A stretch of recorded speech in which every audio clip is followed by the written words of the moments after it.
Salut! Aujourd'hui la dernière vidéo de la série de 3 vidéos que j'ai réalisées pendant ce mois d'avril.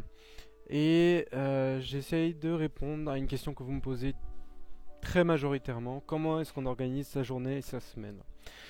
C'est pas un sujet qui me passionne tout particulièrement parce que je pense qu'on peut chacun trouver sa méthode et que il n'y a pas de méthode universelle qui marche, mais je vais essayer de vous donner quand même quelques clés pour vous organiser et optimiser votre temps.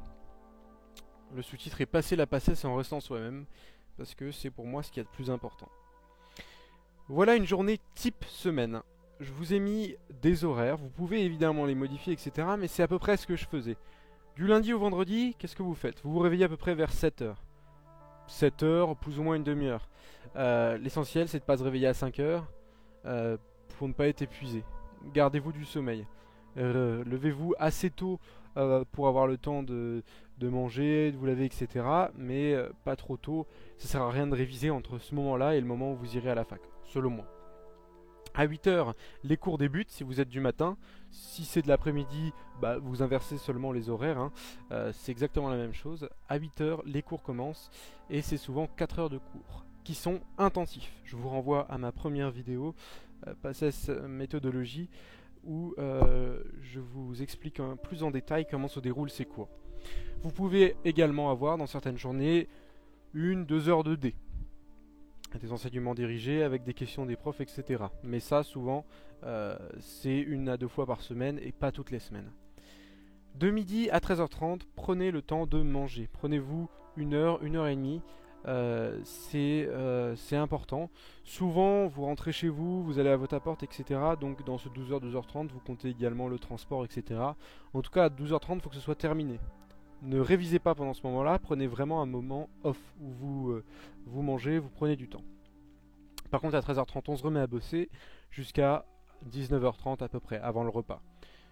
Quand j'écris travail ici en vert, je vous renvoie aux vidéos précédentes où je vous explique ce que j'entends par travail, le surlignage, l'impression des cours, etc. Et ensuite, 19h30, 20h30, vous prenez le temps de manger, souvent vous serez assez fatigué, c'est le moment de se relaxer un peu. Certains aiment bien travailler un peu après manger pour mieux retenir, etc. Souvent vous êtes épuisé, n'hésitez pas à vous coucher si vous êtes fatigué, ou à regarder un épisode d'une série, à lire, etc. ou à vous reposer. Déjà si vous avez fait ça, ça vous fait une journée bien remplie. L'objectif d'une journée que vous devez garder toujours en tête, c'est d'avoir vu les cours de la journée. Vous avez eu 4 heures de cours, le soir vous devez les avoir lus. Si vous faites ça toute l'année, vous êtes bon. Maintenant regardons une journée type week-end. Réveillez-vous 1 heure plus tard, gardez-vous 1 heure de plus de sommeil, vraiment c'est très bénéfique. Réveillez-vous à 8 heures, voire 9 heures si vous voulez le dimanche. De 9 heures à midi, vous allez essayer de faire 2 UE. Souvent on a 4 UE par semestre. Si vous arrivez à avoir 4 UE en un week-end, c'est super. Je vous conseille le matin de prendre une UE plus lourde et une UE plus légère. Une UE lourde, c'est l'UE 2, par exemple, la biocell, etc. Et une UE plus légère, c'est-à-dire les biostats, les maths, qui sont un plus petit coef et qui prennent moins de temps à réviser. Pour ne pas par exemple mélanger la biochimie avec la biocell qui sont 2 grosses matières. Pareil, vous prenez 1 heure pour manger et vous reprenez le travail à 13h30. De la même manière, une UE lourde et une UE légère, ça vous permet de varier et de ne pas vous exploser la tête sur des trucs trop compliqués et de négliger les matières à petit coef. Aucun coef n'est négligeable en PACES. Prenez le temps de 17h30 à 19h30, et ça c'est très important, de faire des annales et des cols. Pour réussir le concours, je dirais que 20% de votre note sera liée à votre entraînement sur les annales et les QCM. Refaites les QCM que vous avez ratés à la prépa ou au tutorat. Mais c'est super important de faire les annales des concours, etc. C'est fondamental parce que souvent il y a des questions qui se ressemblent beaucoup. Et si vous faites ça tous les week-ends, vous finirez par être prêt pour le concours. Et il est très important dans le week-end de se prendre au moins 1 heure de détente, de repos. Certaines personnes vous disent non, tu vas voir la PACES, tu vas travailler 20 heures par jour, mais 4 heures de sommeil c'est bien, le sommeil c'est pour les faibles, surtout faut pas se détendre, si tu te détends tu vas rater. Donc ça c'est des gens qui devraient déjà un petit peu se détendre effectivement, et ça présage en rien de la réussite. Prenez-vous 1 heure de détente, c'est très important. L'objectif de ce week-end, c'est quoi? C'est d'avoir vu les cours de la semaine. Ça aussi c'est fondamental. Dans la semaine, vous voyez les cours de la journée, et le week-end, vous voyez les cours de la semaine. Vous allez me dire, ça s'accumule après. Évidemment, ça s'accumule, donc c'est bien chaque week-end d'essayer de revoir des cours précédents. Et effectivement, c'est de plus en plus dur jusqu'à l'approche du concours. On a une accumulation de cours, et c'est bien d'essayer de les revoir. Je vous renvoie à la vidéo FAQ et à la vidéo de méthodologie, où je vous explique un petit peu comment réviser le week-end. Cette vidéo est vraiment destinée à vous donner des plages d'horaires et une organisation dans le temps pour votre semaine. Voilà, ça c'est une diapo qui me paraît importante. De l'importance de lâcher prise avec une petite chill pill. Vous devez lâcher prise à certains moments. Vous ne pouvez pas avoir un niveau de concentration maximal tout le temps. Personne ne le peut. Et vous n'êtes pas en passesse pour renier qui vous êtes au fond de vous. Vous êtes, avant d'être des esclaves en passettes, vous êtes souvent des sportifs, des musiciens, des artistes. On a tous des talents, on a tous des choses qu'on fait. Et la PACES, c'est pas une année intelligente, c'est une année pour sélectionner. On sélectionne sur le numéro d'une kératine parce que pas tous les profs évidemment, mais les profs aigris qui n'ont aucune intelligence pédagogique et qui se retrouvent PUPH sans finalement avoir l'once d'un talent pour enseigner. C'est une année voilà, qui n'est pas facile et la majorité des profs le reconnaît et vont dans le bon sens et posent des questions qui sont quand même vraiment pertinentes malgré la nullité des cours qu'on leur inflige d'enseigner. Mais vous ne devez pas donner 100% de vous-même pour cette année, c'est faux. C'est ce qu'on essaye de dire dans plein de trucs motivationnels. Vous devez donner un maximum et vous devez garder du temps pour vous. Et la PACES, n'oublie pas que c'est pas une année qui sélectionne forcément les meilleurs médecins. Il y a des gens qui seront très bons et le jour du concours ils vont stresser, ils vont pas l'avoir. Ça peut arriver 2 fois de suite. Et d'autres qui vont finalement passer ric-rac et puis qui feront des ordonnances longues comme le bras et qui finalement mériteront une seule chose, c'est la retraite. Voilà. Donc n'oubliez pas, comme je le disais dans les autres vidéos, ne soyez pas dans un esprit de concurrence totale, soyez bienveillant et gentil avec vos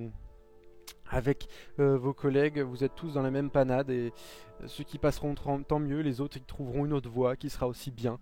Et voilà, ne voyez pas les choses de manière trop stéréotypée, c'est important. Et voilà. Et n'oubliez pas que ceux qui parlent le plus de la PACES, quand j'étais au lycée, c'est ceux dont je me souviens, c'est ceux qui la ratent. Donc c'est souvent les parents d'enfants qui l'ont raté, etc., qui vont vous dire que vous allez faire une dépression, etc. N'oubliez pas, voilà.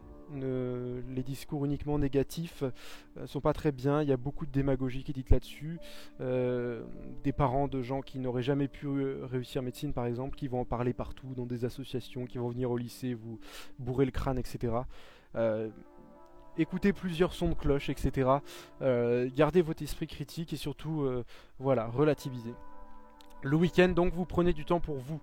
Vous bossez évidemment beaucoup, mais vous pouvez garder 1 heure pour sortir, faire ce que vous voulez. Vous pouvez dormir, aller au ciné, etc. Je m'en fous, l'essentiel c'est de vous retrouver pendant cette heure-là. Passez aussi du temps avec vos proches. Les proches, c'est ce qui vous aide aussi beaucoup à tenir pendant cette année-là.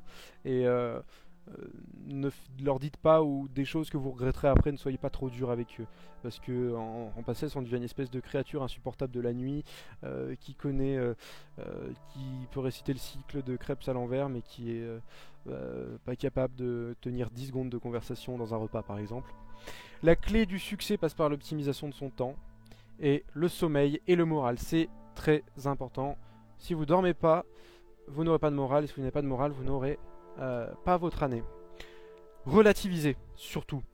La PACES n'est surtout pas la pire année du monde de tous les métiers du monde. Il y aura plein de pires journées dans votre vie. Voilà, la PACES c'est 6 mois difficiles parce qu'il faut apprendre des choses par cœur, etc. Vous êtes en concurrence. Mais relativisez, s'il n'y a pas mort d'homme, si vous ratez ou si vous réussissez, ça reste quelque chose qu'on essaie de vous faire passer comme très très important. Mais restez vous-même, gardez votre esprit critique. La PACES, il y a plein de choses plus difficiles qui arrivent après, quelle que soit votre voie. Et des choses également plus simples. Et vous verrez qu'il n'y a pas que du mauvais dans la PACES. Vous apprenez, vous faites des choses intéressantes, vous êtes enfin stimulé. Vous rencontrez plein de gens formidables. Donc voilà.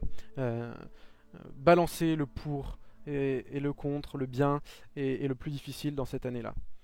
Rencontrer le triomphe, vous allez avoir des calls qui vont super bien se passer, et la défaite, vous allez avoir des calls nuls, vous allez vous ramasser en SH, vous allez avoir des soirs où vous allez être complètement nul, vous n'allez pas réussir à noter le cours, etc. Et soyez prêts toute votre vie à affronter ces deux menteurs d'un même front. Ils s'alternent et puis vous aurez tout le temps triompher des fêtes qui vont jalonner mais qui vont jamais remettre en cause qui vous êtes profondément. Si vous êtes intègre et que vous essayez de donner le meilleur de vous-même, vous allez y arriver. N'oubliez pas que l'objectif c'est pas d'être le meilleur parmi les autres, mais c'est d'être le meilleur de vous-même et d'être un peu meilleur que la personne que vous étiez le jour d'avant. Une semaine type maintenant. Du lundi au vendredi, évidemment c'est les journées semaine dont je vous ai parlé tout à l'heure. L'objectif c'est de voir les cours du jour. Samedi, dimanche, c'est une journée week-end. Vos objectifs c'est de voir les cours de la semaine, mais aussi faire des cols et des annales et se reposer, comme je vous l'ai dit. Et qu'est-ce qu'on fait pendant la semaine de révision? Alors, ça peut être une semaine ou 2 semaines. L'objectif c'est de revoir tous les cours de l'année. Souvent, c'est pas possible. Revoyez les cours à gros coefficients et je vous renvoie vers la vidéo méthodologie où j'ai explicité un petit peu tout ça. Mais là, j'essaye vraiment de me focaliser sur la journée et la semaine. Essayez d'avoir un emploi du temps régulier. Essayez de faire la même chose d'une semaine sur l'autre pour ne pas vous perdre. Ayez des repères, c'est très important pour le moral notamment. Un extrait du poème qui s'appelle Si de Kipling, qui m'a beaucoup aidé en PACES. Ça rejoint la phrase dont je vous parlais tout à l'heure, le triomphe après la défaite, et surtout conservez votre courage quand tous les autres le perdront. C'est fondamental. Lisez ce poème. Bon, ça finit par tu seras un homme, mon fils, mais prenez-le dans le sens, pas masculin, mais dans le sens, vous aurez atteint finalement un certain niveau d'honneur, de dignité, d'accomplissement personnel. Soyez fort, hein, soyez courageux et le travail paye, même si on ne vous en donne pas l'impression sur le coup. Je vous garantis que chaque effort paye.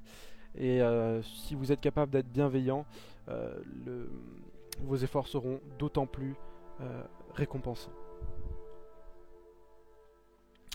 Des choses à éviter. J'étais pas forcément un exemple là-dessus, mais vous devez éviter de trop fumer et trop prendre de café.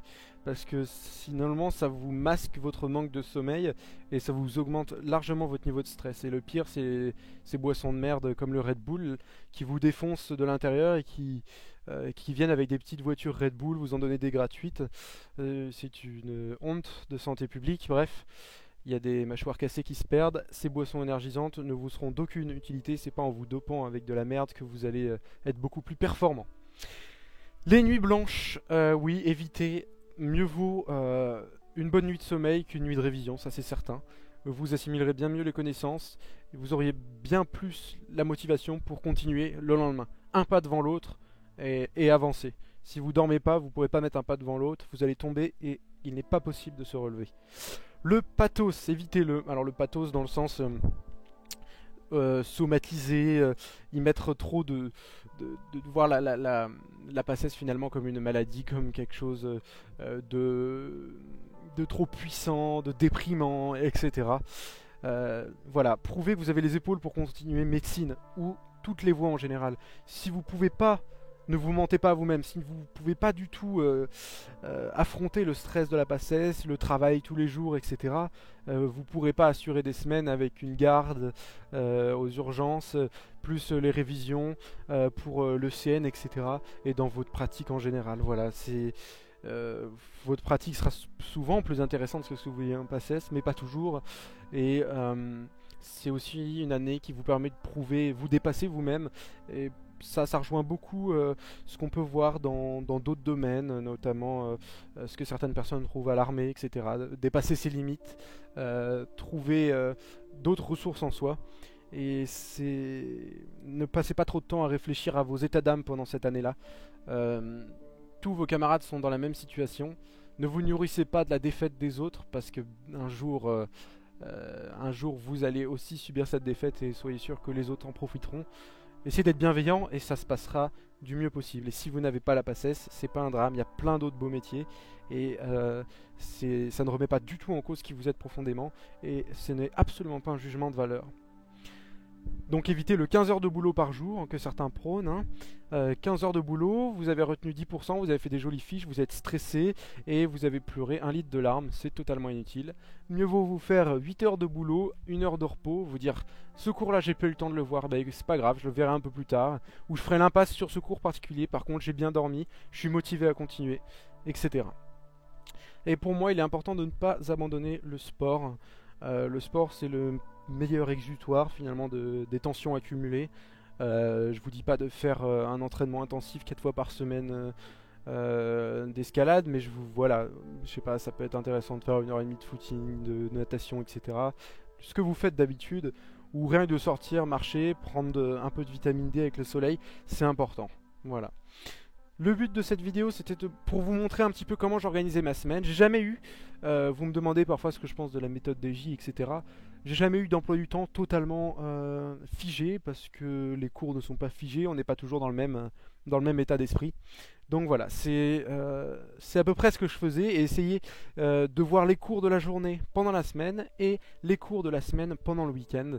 Et n'hésitez pas à me poser toutes vos questions. Je ne pense pas faire de vidéo avant cet été. Peut-être que j'en ferai une. Voilà, on verra. Dites-moi si certaines vidéos vous plairaient. Vous avez toujours Twitter et YouTube pour me poser vos questions. Donc voilà, donc c'est la 3e vidéo de la série. La seconde présentait l'anatomie, comment apprendre l'anatomie. Et la première, les études de médecine en général.